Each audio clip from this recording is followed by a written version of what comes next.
আমরা ভারতীয়রা সবকিছু সহজে মেনে নেই, তা বলে যে অন্য দেশও মেনে নেবে এইটা ভাবা কিন্তু মস্ত বড় ভুল। সপ্তাহে 70 ঘন্টা কাজের পরামর্শ দিয়ে জরিমানার মুখে ভারতীয় সংস্থা ইনফোসিস। ফ্রান্স অ্যাডমিনিস্ট্রেশন ভারতীয় আইটি সংস্থা ইনফোসিসকে প্রায় 2 কোটি টাকার জরিমানা করেছে।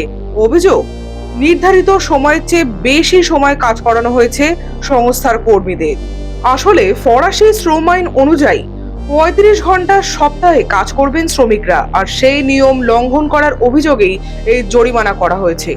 অবশ্য এই ইনফোসিসের সহপ্রতিষ্ঠাতা নারায়ণ মূর্তি আগেই বলেছিলেন যে ভারতীয় তরুণদের সপ্তাহে 70 ঘন্টা কাজ করা উচিত। তবে তার এই 70 ঘন্টার ফর্মুলা বিদেশের মাটিতে খাটলো না।